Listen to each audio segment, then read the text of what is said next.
الحمدللہ وکفا والصلاة والسلام علی عبادہ الذین اصطفیٰ اما بعد فاعوذ باللہ من الشیطان الرجیم بسم اللہ الرحمن الرحیم وَقَضَى رَبُّكَ أَلَّا تَعْبُدُوا إِلَّا إِيَّاهُ وَبِالْوَالِدَيْنِ إِحْسَانًا إِمَّا يَبْلُغَنَّ عِندَكَ الْكِبَرَ أَحَدُهُمَا أَوْ كِلَاهُمَا فَلَا تَقُل لَّهُمَا أُفٍّ وَلَا تَنْهَرْهُمَا وَقُل لَّهُمَا قَوْلًا كَرِيمًا واخفض لهما جناح الذل من الرحمة وقل رب ارحمهما كما ربياني صغيرا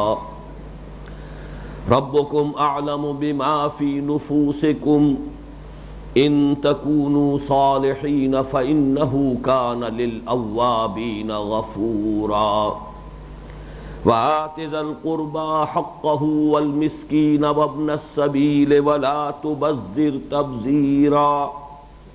إن المبذرين كانوا إخوان الشياطين وكان الشيطان لربه كفورا وإما تعرضن عنهم ابتغاء رحمة من ربك ترجوها فقل لهم قولا ميسورا ولا تجعل يدك مغلولة إلى عنقك ولا تبسطها كل البسط فتقعد ملوما محسورا إن ربك يبسط الرزق لمن يشاء ويقدر إنه كان بعباده خبيرا بصيرا ولا تقتلوا أولادكم خشية إملاق نحن نرزقهم وإياكم إن قتلهم كان خطأ كبيرا صدق الله العظيم رب اشرح لي صدري ويسر لي أمري واحلل عقدة من لساني يفقهوا قولي اللهم ربنا ألهمنا رشدنا وأعذنا من شرور أنفسنا اللهم أرنا الحق حقا وارزقنا اتباعه وأرنا الباطل باطلا وارزقنا اجتنابه اللهم وفقنا لما تحب وترضى آمین یا رب العالمین۔ مطالعہ قرآن حکیم کے جس منتخب نصاب کا سلسلے وار درس ان مجالس میں ہو رہا ہے اس کا بحیثیت مجموعی 13واں سبق اور تیسرے حصے کا چوتھا سبق ہے کہ جو سورہ بنی اسرائیل کے 2 رکوعوں پر مشتمل ہے، تیسرا اور چوتھا رکوع۔ اس سبق پر ہماری 2 نشستیں اس سے قبل منعقد ہو چکی ہیں، چنانچہ جو تمہیدی امور ہیں وہ بھی بیان ہو چکے ہیں، اور یہ کہ ایک مضمون مکمل ہو چکا ہے اور دوسرا مضمون ابھی جاری تھا کہ ہماری وہ دوسری نشست ختم ہو گئی تھی۔ اب ہمیں پھر اپنے ذہن میں وہ سلسلہ مضمون کو جوڑنا ہے۔ پہلے تو وہی بنیادی باتیں پھر گن لیجئے۔ اس منتخب نصاب کے جو 6 حصے ہیں ان میں سے پہلے حصے میں 4 اسباق ہیں نہایت جامع، جن میں انسان کی کامیابی کے لوازم، فوز و فلاح کی شرائط کا بیان جامعیت کے ساتھ آیا۔ پھر دوسرا حصہ اس میں ایمان سے متعلق مباحث جو شرط اول ہے، والعصر ان الانسان لفی خسر الا الذین آمنوا وعملوا الصالحات وتواصوا بالحق وتواصوا بالصبر۔ تیسرے حصے میں پھر عمل کی اب بحث ہے کہ جو چل رہی ہے۔ اس تیسرے حصے میں بھی ترتیب یہ ہے کہ سب سے پہلے ہم نے بعض ایسی آیات کا اور ایسے مقامات کا مطالعہ کیا کہ جن میں انسان کے انفرادی سیرت و کردار کی تعمیر کی جو بنیادیں ہیں، جو اساسات ہیں، انہیں بیان کیا گیا۔ پہلا سبق ہمارا مشتمل تھا سورہ مومنون کی ابتدائی 11 آیات اور سورہ معارج کی 19 آیات جو اس کے ہم مضمون ہیں۔ دوسرے سبق میں پھر ایک پوری طرح تعمیر شدہ شخصیت، بندہ مومن کی دل آویز شخصیت کے خد و خال کیا ہے، یہ ہے کہ جو سورہ فرقان کے آخری رکوع کے حوالے سے ہمارے سامنے آیا، اس کا بھی ہم مطالعہ کر چکے ہیں۔ تیسرے سبق میں پھر اب انفرادیت سے اجتماعیت کی طرف پہلا قدم ہے، اور وہ ہے ایک خاندانی نظام، عائلی نظام، اس کے ضمن میں تیسرے سبق میں سورہ تحریم ہمارے ہاں شامل ہے۔ نہ صرف یہ کہ اس پوری سورہ مبارکہ کا ہم مطالعہ مکمل کر چکے ہیں، بلکہ یہ کہ کچھ اضافی مضامین بھی اس مرتبہ میں نے شامل کیے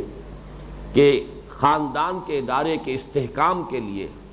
اسلام نے ہمیں کن کن پہلوؤں سے ہدایات دی ہیں۔ اب میں صرف گنوا رہا ہوں، ان میں سے کسی چیز کی بھی تفصیل میں جانے کا موقع نہیں۔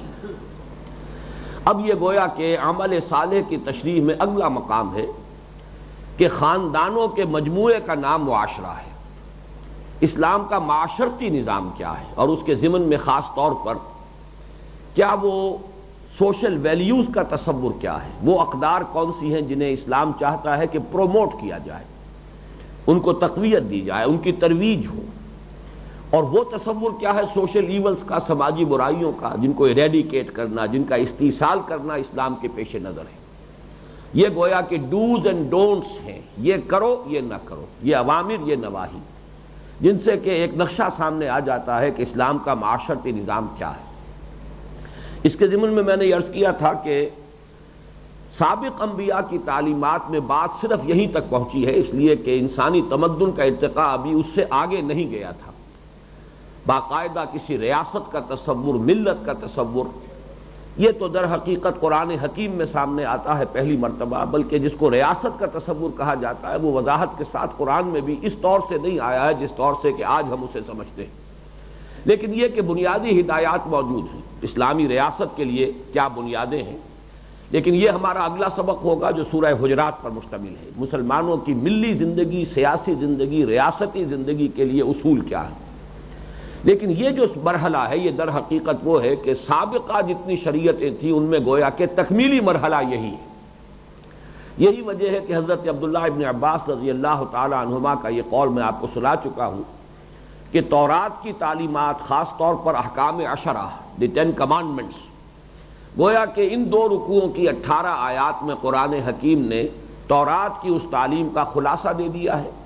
وہی ڈوز اینڈ ڈونٹس، وہی کمانڈمنٹس، وہی اوامر و نواہی کی جو تورات کی تعلیم کا گویا کہ نقطہ عروج ہے،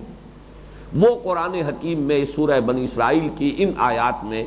یہ گویا کہ قرآنک ورژن آف 10 کمانڈمنٹس ہے کہ جو ہمارے سامنے آ رہا ہے۔ ان تمہیدی باتوں میں آج ایک بات کا اضافہ کر لیجئے۔ یہ بات ذرا اگرچہ مجھے وقت کی کمی کا احساس ہے لیکن میں چاہتا ہوں کہ چند جملوں میں سامنے آ جائے۔ اس سے پہلے یہ تصور تو بارہا آ چکا ہے کہ قرآن حکیم کی صورتیں جوڑوں کی شکل میں ہیں۔ سورہ بقرہ، سورہ آل عمران ایک جوڑا ہے، سورہ نساء، سورہ مائدہ ایک جوڑا ہے، معوذتین وہ تو نام بتا رہا ہے کہ جوڑا ہے، سورہ تحریم اور سورہ طلاق کے بارے میں گفتگو ہو چکی ہے۔ اسی طرح نوٹ کیجئے کہ سورہ یونس سے شروع ہو کر جو 15 صورتوں کا تیسرا گروپ آتا ہے مکی مدنی صورتوں کے گروپوں میں، ان میں خاص بات یہ ہے کہ 3 صورتوں کے گروپس ہیں۔ چنانچہ سورہ یونس، سورہ ہود، ان کے ساتھ سورہ یوسف جو ایک منفرد مزاج کی صورت ہے، پھر سورہ رعد، سورہ ابراہیم، ان کے ساتھ سورہ ہجر منفرد مزاج کی صورت ہے، اس کا کوئی جوڑا نہیں ہے۔ سورہ رعد اور سورہ ابراہیم یہ آپس میں جوڑے کی شکل میں۔ اسی طرح پھر سورہ نحل، سورہ بنی اسرائیل اور سورہ کہف کا یہ ایک مثلث ہے،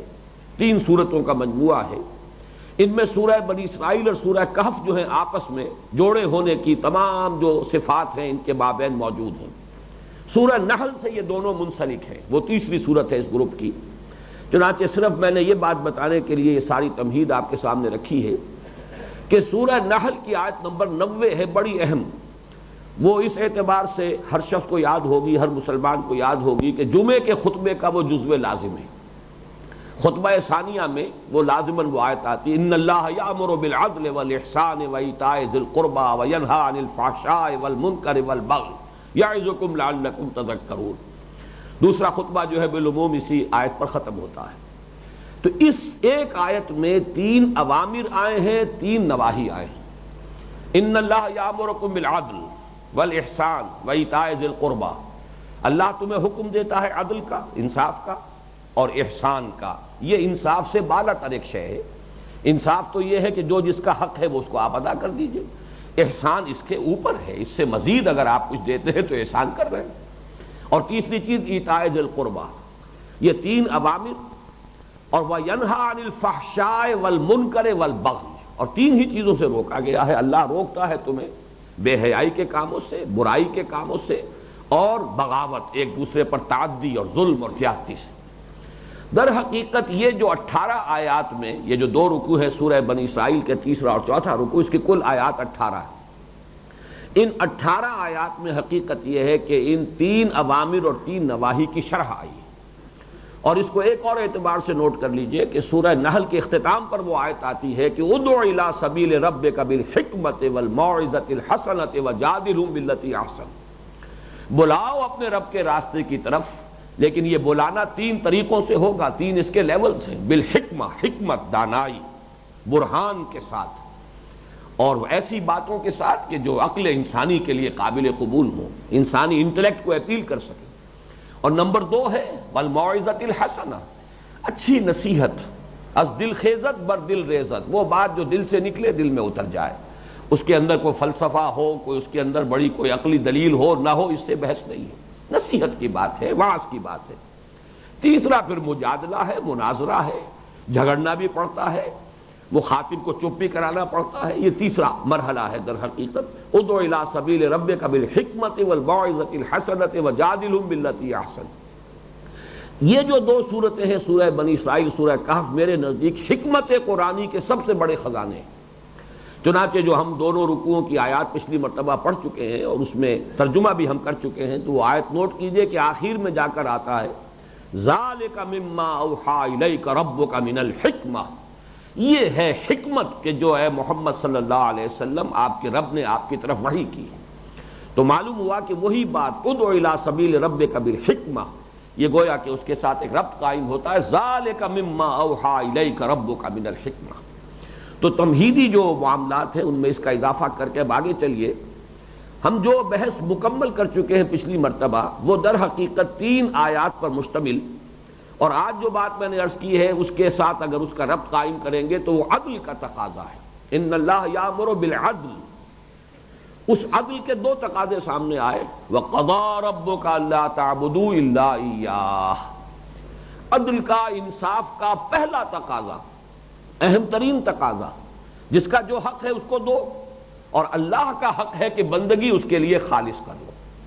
اگر یہ نہیں کرتے تو یہ سب سے بڑی ناانصافی ہے۔ یہی وجہ ہے کہ شرک کے بارے میں ہمارا جو تیسرا سبق ہے جامع اسباق میں سے سورہ لقمان کے دوسرے رکوع پر مشتمل، اس میں وہ آیت آئی ہے ان الشرک لظلم عظیم، یا بنی لا تشرک باللہ ان الشرک لظلم عظیم، اے میرے بچے اللہ کے ساتھ شرک مت کیجو، اس لیے کہ شرک بہت بڑی ناانصافی ہے، بلکہ بہت بڑی کیا، سب سے بڑی ناانصافی ہے۔ اللہ کے ساتھ مخلوق میں سے کسی کو شامل کر دینا، اس کے برابر کا درجہ دے دینا، یا اللہ کو کسی بھی اعتبار سے گرا کر مخلوق کی صف میں لے آنا، اس سے بڑی ناانصافی اور کیا ہوگی۔ اور میں یہ عرض کر چکا ہوں اس موقع پر کہ شرک کی 2 ہی شکلیں ہوتی ہیں، یا تو اللہ کو اس کے مقام رفیع سے، اس کی جو شان ہے یکتائی کی، اس سے گرا کر کہیں مخلوقات کی صف میں لے آیا جائے گا، یا مخلوقات میں سے کسی کو اٹھا کر ایلیویٹ کر کے کسی پہلو سے ذات میں، صفات میں، حقوق میں، اختیارات میں اللہ کا ساجی بنا دیا جائے گا، برابر کر دیا جائے گا، اس کے سنگھاسن پر اس کے برابر لے جا کر بٹھا دیا جائے گا۔ 2 ہی شکلیں ہیں، اور دونوں ہی ظلم کی جو تعریف ہے وضع الشیء فی غیر محلہ، کسی شے کو اس کے اصل مقام سے ہٹا کر کہیں رکھ دینا، یہ ظلم ہے۔ تو ظلم کی بدترین شکل یہی ہے شرک۔ تو گویا کہ ان اللہ یامر بالعدل، اس کا تقاضا نمبر 1 کیا ہے؟ وَقَضَىٰ رَبُّكَ أَلَّا تَعْبُدُوا إِلَّا إِيَّاهُ، تیرے رب نے فیصلہ کر دیا ہے کہ مت بندگی کرو اللہ کے سوا کسی کی۔ اور اس کے بعد نمبر 2 جو ہے سب سے بڑا عدل کا تقاضا، وَبِالْوَالِدَيْنِ إِحْسَانًا، پچھلی مرتبہ میں 4 مقامات گنوا چکا ہوں، سورہ بقرہ کی آیت نمبر 83، اسی طریقے سے سورہ نساء کی آیت نمبر 36، پھر سورہ انعام کا پورا رکوع جو ہے 19واں، اور اس کے بعد جو ہے خود سورہ لقمان میں جو مقام ہے انشکر لی ولوالدیک، شکر کرو میرا اور اپنے والدین کا۔ تو یہ متعدد مقامات ہیں اس مقام کے علاوہ کہ اللہ کے حق کے فوراً بعد ملحق حق جو ہے وہ والدین کا ہے، اس لیے کہ انسان پر ظاہر بات ہے کہ سب سے بڑا احسان تو والدین کا ہے، یا یوں کہیے کہ سب سے بڑا اللہ کا ہے، اس نے ہی ہمیں یہ وجود عطا کیا ہے، زندگی دینے والا وہ ہے، خالق وہ ہے، رازق وہ ہے، حقیقی رب وہ ہے، لیکن اس کی ربوبیت کا جو مظہر بنا ہے وہ تو اس دنیا میں والدین کی پرورش ہے، والدین ہیں، اپنا پیٹ کاٹتے ہیں، اولاد کو کھلاتے ہیں، اپنے آرام کی قربانی اور ایثار کرتے ہیں اور اولاد کو پالتے پوستے ہیں۔ تو معلوم ہوا کہ سب سے زیادہ، اور خاص طور پر اس میں ہم دیکھ چکے ہیں کہ والدہ کا حق والد کے حق سے کئی گنا زیادہ ہے۔ 3 مرتبہ حضور سے جب ایک صحابی نے پوچھا ہے کہ میرے حسن صحابتی، میرے حسن سلوک کا اولین مستحق کون ہے، تو آپ نے فرمایا تمہاری والدہ، پھر پوچھا، پھر فرمایا تمہاری والدہ، پھر پوچھا، پھر فرمایا تمہاری والدہ، چوتھی مرتبہ فرمایا تمہارے والد۔ اس لیے کہ اس میں بالکل انسان کو معلوم ہے کہ انسان کی جو بھی، جیسے کہ سورہ لقمان میں ہم پڑھ چکے ہیں، حملتہ امہ وہنا علی وہن وفصالہ فی عامین ان اشکر لی ولوالدیک، تو والدہ کا حق جو ہے یقیناً والد کے حق سے فائق ہے۔ البتہ یہ کہ اس میں جیسا کہ میں نے پچھلی مرتبہ عرض کیا تھا کہ یہ مقام جو ہے کلائمیکس ہے، جو انداز یہاں آیا ہے، اما یبلغن عندک الکبر احدہما او کلاہما فلا تقل لہما اف، اگر پہنچ ہی جائیں تمہارے پاس بڑھاپے کی عمر کو ان میں سے کوئی ایک یا وہ دونوں، تو انہیں اف تک مت کہو، ولا تنہرہما، کبھی ان کو جھڑکو مت، وقل لہما قولا کریما، ان سے بات کرو ادب کے ساتھ، پوری طرح ان کے مقام کو ملحوظ رکھتے ہوئے، وَاخْفِضْ لَهُمَا جَنَاحَ الذُّلِّ مِنَ الرَّحْمَةِ، اور ان کے سامنے اپنے شانے جو ہے جھکا کر رکھو، کیفیت جو ہے وہ تواضع کی ہو ان کے سامنے۔ وَاخْفِضْ لَهُمَا جَنَاحَ الذُّلِّ مِنَ الرَّحْمَةِ، شفقت اور محبت اور رحمت کا، جیسا کہ اس سے پہلے تو تذکرہ نہیں ہو سکا اس موقع پر، اس سے پہلے میں نے کئی مواقع پر عرض کیا ہے کہ محض دیکھنا محبت بھری نگاہ سے یہ عبادت ہے، 2 چیزوں کا دیکھنا۔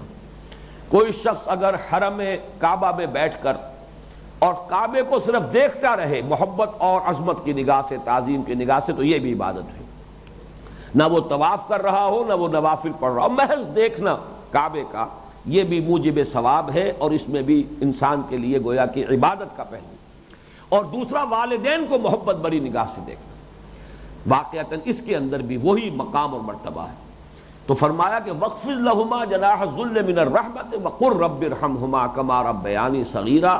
اور یہ بھی جان لو، اس میں اشارہ ہے کہ تم اپنے والدین کا احسان نہیں چکا سکتے۔ اپنی اس بیچارگی کا اعتراف کرتے ہوئے اللہ سے کہو پروردگار تو ہی ان کے احسانات کا بدلہ میری طرف سے چکا، ان پر رحم فرما، جیسے کہ انہوں نے مجھے پالا پوسا جبکہ میں چھوٹا سا تھا۔ اس میں در حقیقت اشارہ ہو رہا ہے کہ انسان کے لیے ممکن نہیں ہے کہ اپنے والدین کے احسانات کا بدلہ چکا سکے۔ اب اس کے بعد اگر کوئی تلافی ہو سکتی ہے تو اسی طرح ان کے لیے جتنا استغفار کر سکتا ہو انسان، ان کے مغفرت کے لیے جتنی دعائیں کر سکتا ہو، ان کے لیے جس طرح بھی اپنے وجود سے صدقہ جاریہ بن جائے یا اور صدقات جاریہ کا ان کے لیے اہتمام کرے، بہرحال انسان کے بس میں نہیں ہے۔ بلکہ ایک حدیث میں اب اس سے زیادہ ممکن نہیں تھا کہ کوئی تشبیہ دی جاتی، حضور نے فرمایا کہ والدین کا احسان تو کسی درجے میں اگر تم سمجھو کہ ادا ہو سکتا ہے تو اس کی شکل تو یہ ہے کہ کوئی شخص اپنے والدین کو کہیں غلامی کے بندھن میں بندھا ہوا پائے، انہیں خریدے اور آزاد کرے، تو وہ سمجھ سکتا ہے کہ شاید میں نے ان کا کسی درجے میں احسان ادا کر دیا ہے۔ کسی حادثے میں کسی کے والدین کہیں غلامی کی شکل اختیار کر لیں، پھر وہ خریدے اپنی رقم سے اور آزاد کرے، تو شاید کسی درجے میں ان کے احسانات کا بدلہ چکانے کی شکل ہو سکتی ہے۔ وَقُلْ رَبِّ ارْحَمْهُمَا كَمَا رَبَّيَانِي صَغِيرًا، البتہ یہ بھی میں عرض کر چکا ہوں پچھلی مرتبہ، قرآن مجید کا معاملہ یہ بڑی فطری کتاب ہے۔ جب بڑھاپے کی عمر کو پہنچ جاتے ہیں والدین تو بسا اوقات ایسا ہوتا ہے کہ ان کی ہر فرمائش پوری نہیں کی جا سکتی، خاص طور پر جب ارذل العمر جسے کہا گیا، وہ عمر جس میں انسان کے اب حواس بھی پورے طور پر قائم نہیں ہے، سینس آف پروپورشن جو ہے وہ برقرار نہیں رہتا، کہ لا یعلم من بعد علم شیئا، قرآن مجید کے اپنے الفاظ ہیں۔ بڑے سے بڑے ذہین اور فہیم لوگ جو ہیں وہ بھی بڑھاپے کی اس عمر کو پہنچ کر اب ان کے جو ہے حواس پورے طور سے برقرار نہیں رہتے، وہ علم جو ہے سب کچھ جو حاصل کیا تھا معلوم ہوتا ہے کہ وہ اب رخصت ہو رہا ہے، اور رفتہ رفتہ جو ہے جیسے برف پگھلتا ہے ایسے ہی وہ علم بھی پگھل رہا ہے۔ اس حالت کے اندر ظاہر بات ہے کہ ان کی ہر فرمائش پوری نہیں کی جا سکتی، کہیں نہ کہیں روک ٹوک لگانی پڑے گی۔ تو فرمایا ان تکونوا صالحین ربکم اعلم بما فی نفوسکم، اللہ تعالیٰ انسان کو مکلف نہیں ٹھہراتا مگر حد امکان تک، تمہارا رب خوب جانتا ہے جو کچھ تمہارے جیوں میں ہے۔ ان تکونوا صالحین، اگر تم حقیقتاً درست ہوئے، صحیح ہوئے، تمہارا باطن صحیح ہے، تم والدین کی توہین کرنا نہیں چاہتے، مجبوراً کہیں ان کی کسی فرمائش کو رد کر رہے ہو، اور اس کے اندر بھی تمہیں شدید اپنی طبیعت میں رنج کی کیفیت محسوس ہو رہی ہے، تو ربکم اعلم بما فی نفوسکم ان تکونوا صالحین فانہ کان للاوابین غفورا، تو وہ ایسے اوابین کے لیے وہ بخشنے والا ہے، معاف فرمانے والا ہے۔ اس کے ہاں ایسا نہیں ہے کہ صرف ظاہری عمل ہی کو دیکھا جائے، بلکہ نیتوں کا معاملہ ہے، وہ باطن کی کیفیات سے واقف ہے۔ وہ جو کچھ تمہارے ما فی صدورکم علیم بذات الصدور، اس اعتبار سے اس کے اندر ایک دلجوئی کا پہلو رکھ دیا گیا ہے کہ اگر ایسی عمر کو والدین پہنچ گئے ہوں اور کہیں ان کے ساتھ وہ روش اختیار اب نہ رکھی جا سکے، برقرار نہ رکھی جا سکے جو پہلے بیان ہوئی، تو پھر یہ کہ اللہ تعالیٰ معاف فرما دے گا۔ اب آگے چلیے، تو اگرچہ مضمون شروع ہو گیا تھا پچھلی مرتبہ، لیکن اب نوٹ کیجئے کہ 6 آیات ہیں جو در حقیقت احسان، ان اللہ یامر بالعدل والاحسان، اب یہ احسان کی شرح پر ہیں،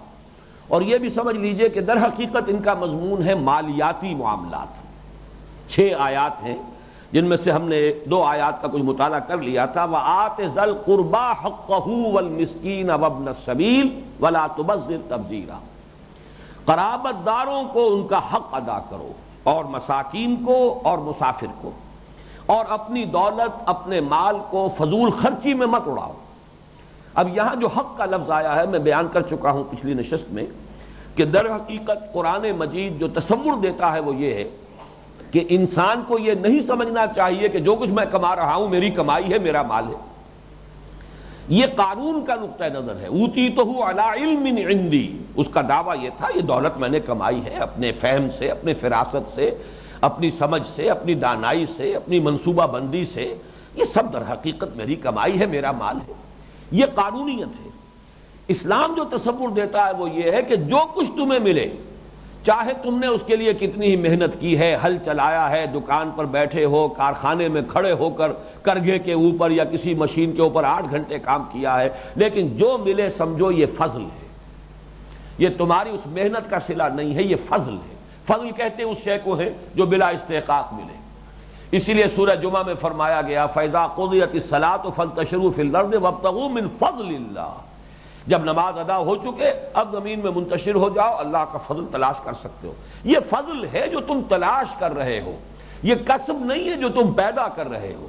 یہ تمہاری اپنی پیدا کردہ شے نہیں ہے، تمہیں عطا کردہ شے ہے جو اللہ نے تمہیں دی ہے۔ اور نمبر 2 یہ کہ جو کچھ فضل تمہیں ملا ہے اللہ کی طرف سے، اس میں تمہارا جائز حق صرف تمہاری ضروریات ہے، ضرورت سے زائد جو کچھ ہے وہ دوسروں کا حق ہے۔ اللہ نے تمہارے مال میں رکھ کر تمہیں آزمایا ہے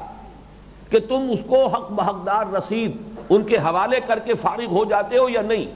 یا یہ کہ ان کے مال پر جو ان کا ہے اللہ نے تمہارے مال میں رکھ کر صرف تمہیں آزمایا ہے،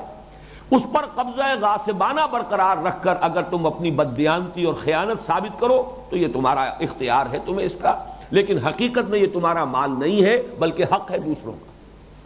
البتہ اس سے آگے اب سمجھ لیجئے، اب دین میں وہی بات دین فطرت ہے۔ اس حق کے 2 مرتبے ہیں۔ ایک حق تو وہ ہے کہ جو اسلامی ریاست میں جبرن بھی لے لیا جائے گا، آپ نہیں بھی دینا چاہتے لیا جائے گا، وہ زکوٰۃ ہے، یا جن کو ہم صدقات واجبہ کہتے ہیں۔ جس کے پاس اتنا مال جمع ہو گیا ہے، اگر وہ ایک خاص حد سے آگے بڑھ گیا ہے اس میں سے اس شرح سے تو لے لیا جائے گا، یہ تو وہ حق ہے جو بالجبر لیا جائے گا۔ البتہ بقیہ تمہاری مرضی پر چھوڑ دیا گیا۔ یسألونک ماذا ينفقون قل العفو، اے نبی یہ آپ سے پوچھتے ہیں کہ اتنا جو زور دیا جا رہا ہے قرآن میں، خرچ کرو خرچ کرو خرچ کرو، وانفقوا فی سبیل اللہ ولا تلقوا بایدیکم الی التہلکہ، اللہ کی راہ میں لگا دو، کھپا دو، اپنے آپ کو اپنے ہاتھوں ہلاکت میں مت ڈالو، تو کتنا خرچ کریں؟ آخر اس کی کوئی حد ہے؟ فرمایا کہ آپ جواب دے دیجئے اے نبی جو تمہاری ضرورت سے زائد ہو دے ڈالو، اسے مت رکھو، لیکن اسے والنٹری رکھا ہے، اسے اختیار پر رکھا، اپنی مرضی پر رکھا۔ یہ اسلام کی تعلیمات کا حسن ہے۔ جیسے کہ رات بھی ایک یہاں گفتگو ہو رہی تھی تو میں نے عرض کیا تھا، البتہ اس میں فقہائے اسلام کا تقریباً اجماع ہے کہ اگر اسلامی ریاست یہ محسوس کرے کہ جو مساکین ہیں، جو محتاج ہیں، ان کی ضروریات، ان کی کفالت کا حق ریاست ادا نہیں کر پا رہی، محض صدقات واجبہ کے ذریعے سے ضرورتیں پوری نہیں ہو رہی ہیں، تو پھر کچھ بالجبر بھی لے سکتی ہے۔ وہ آگے جو ہے اسلامی ریاست کا حق جو ہے زکوٰۃ سے بالا تر بھی ہو جائے گا اور جبر استعمال ہو جائے گا، لیکن وہ بالکل ایک یوں سمجھیے کہ ایک غیر معمولی صورتحال ہوگی، وہ ہنگامی صورت ہوگی، اسے آپ قانون کا درجہ نہیں دے سکتے۔ قانون یہی ہے کہ زکوٰۃ دیجیے اور زکوٰۃ کے ذریعے سے زکوٰۃ پوری ہو، پھر وہ نہ ہو جو تماشا ہم نے زکوٰۃ کا بنایا ہوا ہے اپنے معاشرے میں، وہ تو تمام اموال تجارت کا 2.5% ہے، وہ تو دینا پڑے گا۔ 10 لاکھ کا مال آپ کے گودام میں پڑا ہے، اس کے اوپر پورے کے اوپر 2.5% آپ کو دینا ہے۔ 5 لاکھ کا مال دکان میں ہے، اس میں سے 2.5% آپ کو دینا ہے۔ اصل زکوٰۃ تو اموال تجارت پر ہے، جس کی طرف ابھی کسی نے انگلی اٹھائی نہیں ہے، وہ تو بینک ڈپازٹ جو ہے اس کے اوپر سود میں سے کوئی شرح لے کر ہمارے ہاں یہ سمجھا گیا ہے، بدنام کیا گیا ہے زکوٰۃ کو اصل میں۔ لیکن یہ کہ حقیقی زکوٰۃ اگر ہو تو اس سے واقعہ یہ ہے کہ ایک حد تک کفالت عامہ کا تقاضا پورا ہو جائے گا، البتہ نہ ہو تو جبراً مزید بھی لیا جا سکتا ہے۔ تو یہاں سے وہ بات چلی وَآتِ ذَا الْقُرْبَىٰ حَقَّهُ وَالْمِسْكِينَ وَابْنَ السَّبِيلِ وَلَا تُبَذِّرْ تَبْذِيرًا۔ تبذیر جو ہے یہ در حقیقت ادائے حقوق کی ضد ہے۔ انسان چاہے عیاشی میں پیسہ اڑا رہا ہو، چاہے نام و نمود کے لیے، نمائش کے لیے پیسہ اڑا رہا ہو، نتیجہ یہ نکلے گا کہ جب ان چیزوں میں پیسہ خرچ ہوگا تو ادائے حقوق کے لیے پیسہ کہاں سے آئے گا؟ پھر قرابت داروں کی خدمت کیسے ہوگی؟ پھر مساکین کے لیے اور جو بھی اور محتاج ہیں ان کے لیے کہاں سے نکلے گا؟ تو یہ دو گویا کہ ایک دوسرے کی ضد ہیں، لہذا یہاں اس کی طرف بھی اشارہ ہو گیا۔ ان المبذرین کانوا اخوان الشیاطین، اور یہ جو نمود و نمائش کے لیے دولت اڑانے والے ہیں تو شیطانوں کے بھائی۔ وکان الشیطان لربہ کفورا، اور شیطان اپنے رب کا بڑا ناشکرا تھا یا ناشکرا ہے۔ یہ کانا تامہ یا ناقصہ دونوں اعتبار سے ترجمہ ہو سکتا ہے، اور اس کا بھی میں حوالہ دے چکا ہوں۔ سورہ مائدہ میں فرمایا گیا ہے کہ شیطان شراب اور جوئے کے ذریعے سے تمہارے مابین انما یرید الشیطان ان یوقع بینکم العداوۃ والبغضاء فی الخمر والمیسر۔ شیطان کا سب سے بڑا حربہ یہ ہے کہ لوگوں کے دلوں کو پھاڑ دے، اور یہ تبذیر جو ہے یہ بھی لوگوں کے دلوں کو پھاڑ دینے والی شے۔ اگر آپ اپنی بچی کی شادی کے اوپر لاکھوں روپیہ خرچ کر رہے ہیں تو آپ فرض کیجئے کہ آپ کے پاس تو تھا وہ حلال کا یا حرام کا جیسا بھی تھا، آپ نے اڑا دیا، لیکن آپ کا کوئی شوفر، آپ کا کوئی چپڑاسی، آپ کا کوئی خانسامہ، آپ کا کوئی چوکیدار، آخر اس کی بھی بچیاں ہیں، اور کیا اس کے احساسات ہوں گے؟ وہ احساس محرومی جو ہے جس شدت کے ساتھ اس کے اندر پیدا ہوگا، اس سے دل پھٹیں گے، نفرتیں ہوں گی، کدورتیں ہوں گی۔ یوقع بینکم العداوۃ والبغضاء، وہی کیفیت جو ہے کہ جو شراب اور جوئے سے شیطان پیدا کرنا چاہتا ہے، وہی کیفیت اس تبذیر کے ذریعے سے پیدا ہو جاتی ہے۔ اس لیے یہاں تبذیر کو جو ہے شیطانوں کے بھائیوں کے عمل سے تعبیر کیا گیا۔ اس کے بعد فرمایا وَإِمَّا تُعْرِضَنَّ عَنْهُمُ ابْتِغَاءَ رَحْمَةٍ مِّن رَّبِّكَ تَرْجُوهَا فَقُل لَّهُمْ قَوْلًا مَّيْسُورًا۔ اور اگر تمہیں دیکھیے یہاں پہ اسلوب وہی ہے، اما یبلغن عندک الکبر اما تعرضن عنہم، یہ قرآن کا ایک خاص انداز ہے۔ اسلوب جو ہے وہ بہت مشابہ استعمال ہوتے ہیں ایک دوسرے کے قریب۔ اگر تمہیں اعراض کرنا ہی پڑ جائے، وہاں ترجمہ کیا تھا؟ اگر پہنچ ہی جائیں بڑھاپے کی عمر کو تمہارے پاس تمہارے والدین میں سے کوئی ایک یا دونوں، یہاں بھی وہی اسلوب ہوگا۔ اگر تمہیں اعراض کرنا ہی پڑ جائے ان سے، قرابت داروں سے، محتاجوں سے، کوئی سائل ہے وہ آپ سے مدد کا طلبگار بنا ہے، لیکن آپ خود کس وجہ سے اعراض کرنا پڑے؟ ابتغاء رحمت من ربک ترجوہا، کہ تم خود اپنے رب کی رحمت کی امید میں ہو، یعنی یہ کہ تم خود اس وقت تنگ دست ہو، تمہارے پاس نہیں ہے، وسعت نہیں ہے، تم خود منتظر ہو کہ اللہ تعالیٰ کی طرف سے فضل عطا ہو، اللہ تعالیٰ کی رحمت کا کوئی دروازہ کھلے۔ یہ گویا کہ تنگ دستی کے لیے استعارہ ہے۔ اگر تم خود تنگ دست ہو اور ان کی مدد نہ کر سکو، وَإِمَّا تُعْرِضَنَّ عَنْهُمُ ابْتِغَاءَ رَحْمَةٍ مِّن رَّبِّكَ تَرْجُوهَا، جس کے کہ تم امیدوار ہو اس رحمت رب کے، فَقُل لَّهُمْ قَوْلًا مَّيْسُورًا، تو ان سے بات تو نرمی کی کرو، جھڑکنے کی ضرورت نہیں ہے۔ اما السائل فلا تنہر، دل مت توڑو۔ کسی کو یہ احساس نہ ہو کہ آج میں اس کے پاس آیا تھا کسی مدد کی درخواست لے کر، اور اس نے مجھے میری مفلسی کو گویا کہ میرے استہزاء کا یا تمسخر کا یا میرے جذبات کو مجروح کرنے کا سبب بنا لیا، ذریعہ بنا لیا۔ یہ کیفیت نہیں ہونی چاہیے۔ واما السائل فلا تنہر، بات جو ہے نرمی کے ساتھ کہ معاملہ ایسا ہے کہ میں خود آپ کی مدد کے لیے اس وقت جو ہے میرے پاس اس کی گنجائش نہیں ہے، بات جو ہے نرمی کے ساتھ کی جائے۔ وَلَا تَجْعَلْ يَدَكَ مَغْلُولَةً إِلَىٰ عُنُقِكَ وَلَا تَبْسُطْهَا كُلَّ الْبَسْطِ، اور نہ تو اپنے ہاتھ کو اپنے گردن کے ساتھ باندھ کر رکھو اور نہ ہی اسے کھول دو پورا کا پورا کھولنا۔ فَتَقْعُدَ مَلُومًا مَحْسُورًا، کہ پھر تمہیں بیٹھ رہنا پڑے ملامت زدہ ہو کر اور حسرت کی کیفیت میں، پچھتاوے کے ساتھ۔ یہ در حقیقت یہ جو ہے کہ ہاتھ کو گردن کے ساتھ باندھ لینا، یہ بخل کے لیے استعارہ ہے عربی زبان میں، یعنی کسی شخص کے اگر اس کے بخیل ہونے کا بیان کرنا، اس کا ہاتھ تو گردن سے بندھا ہوا ہے، یعنی ہاتھ ظاہر بات ہے کہ کھلے گا، کسی کو دینے کے لیے جنبش میں آئے گا، معلوم ہوا کہ ان کے ہاتھ تو بندھے ہوئے ہیں۔ چنانچہ یہود کا یہ قول آیا ید اللہ مغلولہ، اللہ تعالیٰ کے ہاتھ بندھے ہوئے ہیں، یعنی ہمارے لیے تو اللہ کے ہاتھ بندھ چکے، ہم سے تو اللہ تعالیٰ نے ہر خیر کا سلسلہ روک دیا، اب اللہ نے یہ خیر کا سلسلہ جو ہے وہ کسی اور کے حوالے کر دیا ہے، تو ہم تو گویا کہ ہمارے اعتبار سے تو اللہ کے ہاتھ بندھ گئے۔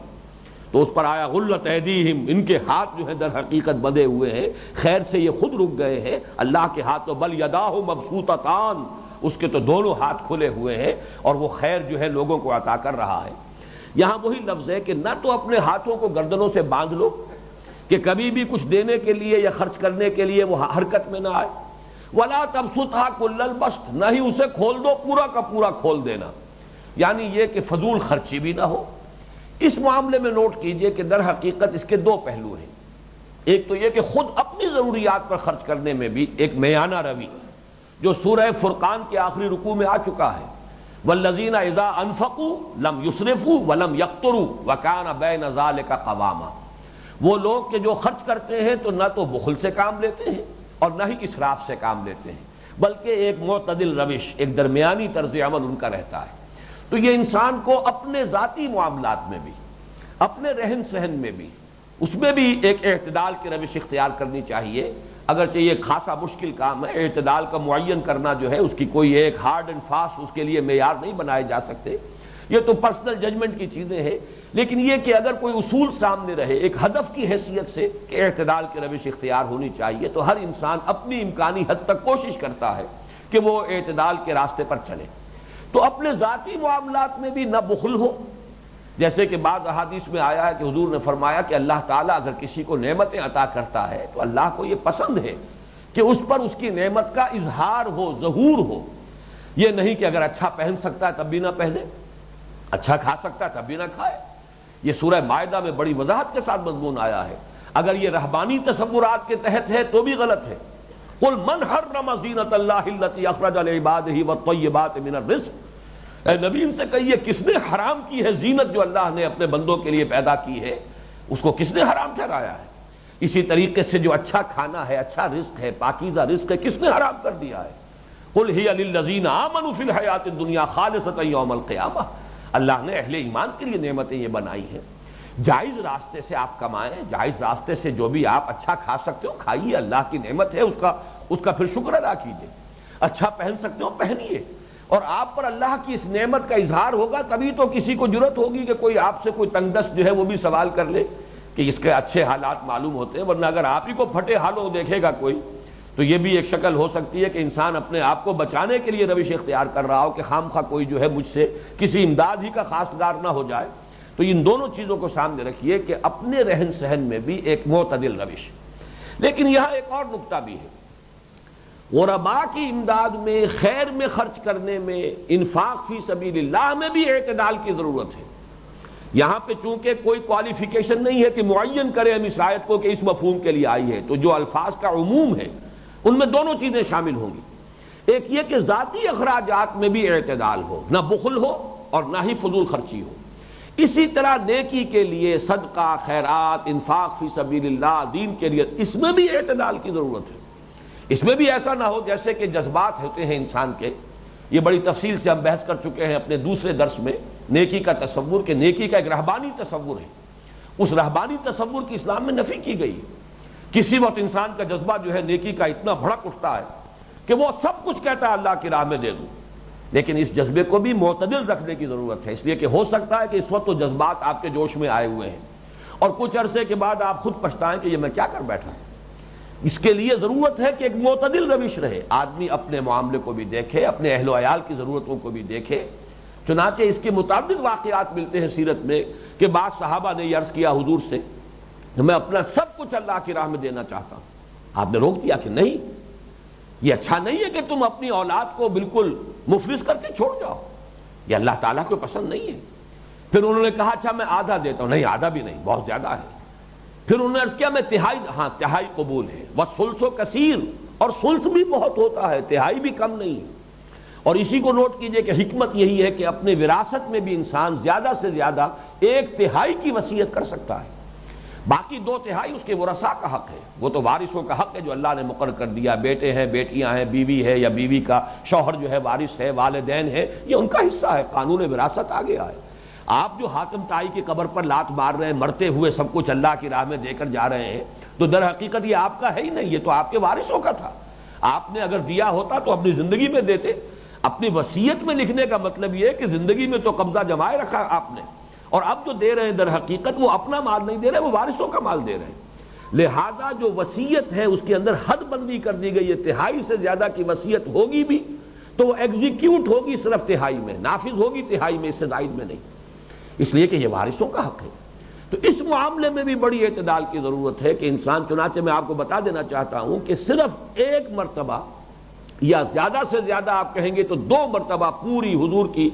حیات دنیاوی جو ہے اس کے دوران صحابہ کرام میں یہ واقعہ آتا ہے، اور وہ بھی ایک انتہائی مستثنی شخصیت حضرت ابوبکر صدیق رضی اللہ تعالی عنہ۔ اب ان کا جو مقام ہے، افضل البشر بعد الانبیاء بالتحقیق ابوبکر صدیق رضی اللہ تعالی عنہ، صرف ان کا معاملہ ہے، پورے یقین اور وثوق کے ساتھ تو ایک مرتبہ ہوا ہے، وہ غزوہ تبوک کے موقع پر، وہ بھی بڑی استثنائی ایک کیفیت تھی، ایک بڑی ہنگامی صورت تھی۔ اس وقت حضور نے پورا جو بھی اثاثہ تھا حضرت ابوبکر نے پیش کیا، حضور نے قبول فرما لیا۔ لیکن یہ کہ اور کسی کا معاملہ ایسا نہیں آتا، بلکہ ایسی روایات موجود ہیں کہ حضور نے حوصلہ شکنی کی ہے، روکا ہے نہیں، 1/3 زیادہ سے زیادہ قبول کیا ہے۔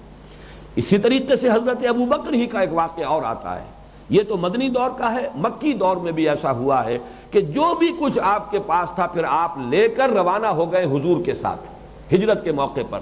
گھر میں کچھ نہیں چھوڑا، حالانکہ آپ کی صاحبزادیاں تھیں، حضرت اسماء تھیں، حضرت عائشہ تھیں رضی اللہ تعالیٰ عنہما، آپ کی اہلیہ تھیں، آپ کے بوڑھے والد تھے، نابینا والد ابو قحافہ، کچھ نہیں چھوڑا، بلکہ بوڑھے دادا نے آ کر پوچھا بھی ہے پوتیوں سے، حضرت اسماء سے، حضرت عائشہ سے، کہ ابو بکر چلا گیا، کچھ چھوڑ کر بھی گیا کہ نہیں؟ تو پھر پوتیوں نے یہ کیا ہے کہ کچھ کنکر روڑے وغیرہ لے کر ایک کپڑے میں باندھ کر دادا سے ہاتھ پھروایا ہے کہ ہاں ہاں دادا جان یہ چھوڑ کر گئے ہیں، یہ دولت ہے، حالانکہ حضرت ابوبکر نے کچھ نہیں چھوڑا۔ تو یہ ہے معاملہ، لیکن یہ حضرت ابوبکر کا ہے، حضرت ابوبکر کے مقام تک پہنچنا کسی بھی شخص کے لیے ممکن نہیں ہے۔ پھر یہ کہ وہ استثنائی معاملہ، اگر وہ ہجرت کا معاملہ تھا تب بھی استثنائی تھا، اب جا رہے ہیں دیار غیر کو جا رہے ہیں، کوئی آگے ریزرویشن تو ہے نہیں، کوئی ہوٹلز تو ہے نہیں، کہیں پر کوئی پہلے سے کوئی جو ہے سارا اہتمام تو ہے نہیں، نہ معلوم کس وقت کس بات کی ضرورت پیش آ جائے، تو اپنا سارا اثاثہ لے کر چل دیے حضور کے ساتھ، اور یا پھر غزوہ تبوک کے موقع پر۔ تو یہاں نوٹ کیجئے اس آیت کو کہ اس میں بھی وہی عدل اور اعتدال ہے کہ جو مطلوب ہے، وَلَا تَجْعَلْ يَدَكَ مَغْلُولَةً إِلَىٰ عُنُقِكَ، نہ تو اپنے ہاتھ کو اپنی گردنوں سے باندھ لو کہ کچھ بھی نہ نکلے اس سے، وَلَا تَبْسُطْهَا كُلَّ الْبَسْطِ، اور نہ ہی کھول دو پورا کا پورا کھول دینا، فَتَقْعُدَ مَلُومًا مَحْسُورًا، اس لیے کہ پھر ہو سکتا ہے کہ تمہیں بیٹھ رہنا پڑے ملامت زدہ ہو کر، لوگ بھی کہیں کہ کیا حماقت تم نے کی تھی، اب تمہاری یہ ضرورت ہے، تم دوسروں پر بوجھ بن گئے ہو، اس وقت تو تم نے حاتم طائی کی قبر کو لات ماری اور اپنا سب کچھ دے دیا، اب تم جو ہے خود لوگوں کے لیے لائبلٹی بن گئے ہو، تو ملامت بھی کی جائے تمہیں، اور محسورہ یہ حسرت کے ساتھ ہے، انسان جو ہے خود پچھتاوا اس کے اوپر آ سکتا ہے کہ یہ میں غلطی میں کیا کر بیٹھا ہوں۔ ان ربک یبسط الرزق لمن یشاء ویقدر انہ کان بعبادہ خبیرا بصیرا، یہ تو تیرا رب ہے کہ جو تنگ بھی کرتا ہے رزق جس کے لیے چاہتا ہے، اور کشادہ کرتا ہے جس کے لیے چاہتا ہے۔ اس آیت کا ایک خاص محل ہے، بہت کم لوگوں کی نگاہ جو ہے اس کی طرف گئی ہے، وہ میں ابھی عرض کرتا ہوں۔ ان ربک یبسط الرزق لمن یشاء ویقدر، یہ تیرا رب ہے کہ جو کھول دیتا ہے، کشادہ کر دیتا ہے رزق اپنے بندوں میں سے جس کے لیے چاہتا ہے، اور یقدر، اور یا تنگ کر دیتا ہے۔ تنگ کر دینا ترجمہ عام طور پر کیا جاتا ہے ایک لفظ میں، مراد یہ ناپ تول کر دینا، ایک ہے کھلا دینا، ایک ہے ناپ تول کر دیا جا رہا، راشننگ کے ساتھ دیا جا رہا، وقت کے وقت کوئی شے مل گئی ہے، آگے کے لیے کچھ رکھا نہیں ہے، کچھ پتہ نہیں ہے کہ ملے گا کہ نہیں ملے گا، یہ قدر یقدرو جو ہے اندازہ کر دینا کسی چیز کے اندر، اس سے گویا کہ استعارتاً تنگی مراد ہے۔ انہو کان بعبادہ خبیرا بصیرا، یقیناً وہ اپنے بندوں کے حالات کو دیکھ بھی رہا ہے، باخبر بھی ہے۔ اس کانٹیکسٹ میں جو یہ آیت آئی ہے، ویسے تو یہ کہ یہ آیت جو ہے ایک یونیورسل ٹروتھ ہے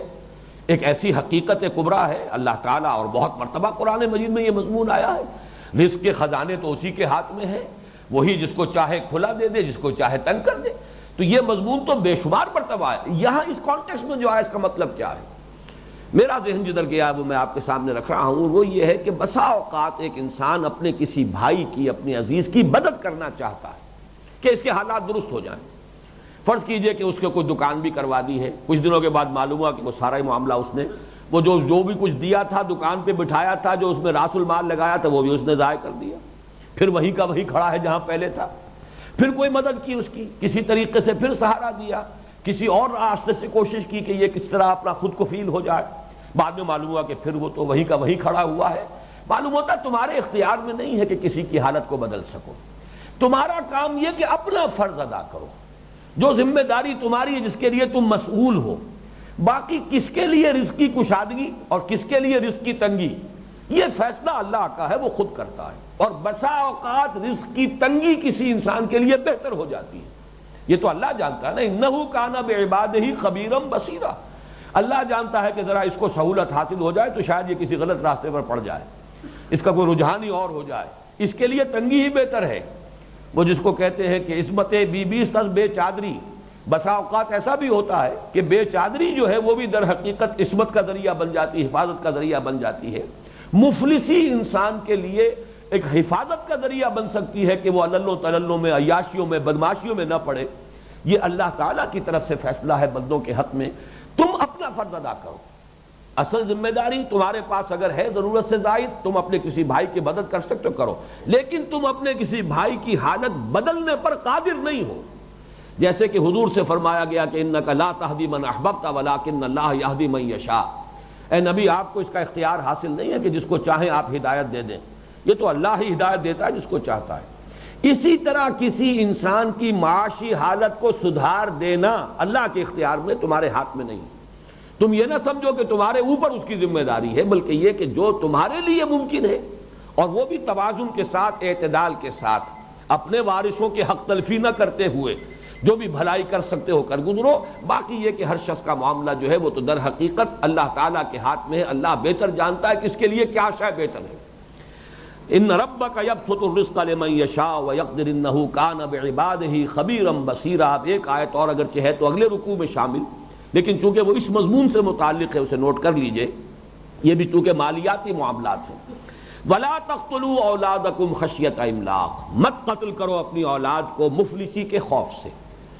رزق دینے والا اللہ ہے، نَحْنُ نَرْزُقُهُمْ وَإِيَّاكُمْ، ہم ہی ان کو بھی رزق دیتے ہیں اور دیں گے، اور خود تمہیں بھی ہم دیتے ہیں۔ تمہیں کہاں مغالطہ ہو گیا ہے کہ تم خود کاسب ہو اپنے رزق کے؟ دیکھیں جہاں سے میں نے آج بات شروع کی تھی ان معاملات کی، وہی بات پہنچ گئی۔ تم رازق نہیں ہو اپنے، ہم رازق ہیں، تمہیں بھی ہم دے رہے ہیں، تمہاری اولاد کو بھی ہم دیں گے۔ یہ معاملہ اگرچہ اس وقت جو ہے بڑا ویسے اہمیت کا حامل ہے کہ یہ جو بھی مالتھوس کے زمانے سے جو فکر دنیا میں چلی ہے، اور رزق کے جو بھی ذرائع ہیں ان کی ناپ تول کر کے، اور پھر آبادی کا حساب کتاب لگا کر، اور پھر فیملی پلاننگ اور آبادی کا کنٹرول جو ہے، یہ ساری چیزیں جو ہے اپنی جگہ پر ایک علیحدہ مسئلہ ہے۔ مسئلے کی حد تک، قانون کی حد تک اگر کوئی برتھ کنٹرول کے کوئی ذرائع ہیں تو وہ حرام نہیں ہیں، ان کو آپ مکروہ کہہ سکتے ہیں، وہ حرام نہیں ہیں۔ لیکن جہاں تک ایمان کا تقاضا ہے وہ یہ ہے کہ انسان یہ سمجھے کہ رازق انسان خود نہیں ہے۔ نہ معلوم کتنے ابھی ذخائر جو ہیں رزق کے اور غذا کے ایسے ہیں جو ابھی انٹیپ پڑے ہیں۔ یہ ابھی ریسنٹلی ہم نے یہ سی فوڈ جس کو آج کہا جا رہا ہے، آج سے پہلے انسان کو معلوم ہی نہیں تھا، بہت تھوڑا ریسنٹلی پتا چلا ہے کہ کتنا خزانہ جو ہے غذا کا وہ سمندروں کے اندر اللہ نے پیدا کیا ہوا ہے، اور کتنی عمدہ غذا ہے، سب سے اعلیٰ غذا وہ ہے لحمن طریہ جسے قرآن نے کہا ہے۔ معلوم یہ ہوا کہ ابھی ہمیں نہیں معلوم کہ اور کون کون سے خزانے ہیں جو اللہ تعالیٰ جس کے منہ کھول دے گا۔ لہٰذا ہمیں یہ سمجھنا نہیں چاہیے کہ ہم خود رازق ہیں اپنے، نحن نرزقہم وإیاکم، ہم رزق دیتے ہیں، دیں گے ان کو بھی اور تمہیں بھی ہم دیتے ہیں۔ تم یہ نہ سمجھو کہ اپنے رازق تم خود ہو، اپنے آپ کو کاسب نہ سمجھو، اپنے آپ کو اپنا رازق نہ سمجھو، جو کچھ مل رہا ہے اسے اللہ کا فضل سمجھو، اور یہ سمجھو کہ رازق اللہ ہے۔ تو اس اعتبار سے ایمان کے ساتھ تو منافی ہے وہ پورا فکر، وہ طرز فکر۔ البتہ یہاں پر بھی نوٹ کیجئے، میں چاہتا ہوں کہ معتدل بات سامنے رہے۔ ایک قانون کا درجہ ہے، قانون کے درجے میں کیا شے حرام مطلق ہے، قتل ناحق تو حرام مطلق ہوگا، ایبارشن کی کوئی شکل جو ہے وہ تو جائز نہیں ہوگی۔ البتہ یہ ہے کہ منع حمل کی تدابیر کا ثبوت ملتا ہے کہ بعض صحابہ نے بعض مواقع پر اس کی اجازت طلب کی ہے، جو بھی اس وقت زمانہ تھا، جو بھی اس کا رواج تھا، وہ کوائٹس انٹرپٹس جو ہے، عزل جسے کہتے ہیں، اس کی حضور نے اجازت دے دی، اگرچہ کراہت کے ساتھ، لیکن یہ کہ اس سے بہرحال ایک ہمیں حکم مل گیا شریعت کا کہ اس کو ہم حرام قرار نہیں دے سکتے، کسی کو یہ حق نہیں ہے کہ اسے حرام قرار دے۔ منع حمل کی تدبیر حرام نہیں ہوگی، البتہ ایبارشن یہ جو ہے اسقاط حمل یہ یقیناً قتل کے حق میں کے حکم میں آئے گا۔ البتہ جہاں تک ایمان کا اور فلسفے کا تعلق ہے، یہ پوری فکر، یہ پوری سوچ اللہ تعالیٰ پر، اس کی ربوبیت پر ایمان اور یقین کی نفی کرتی ہے۔ بارک اللہ لی و لکم فی القرآن العظیم و نفعنی و ایاکم بالآیات والذکر الحکیم۔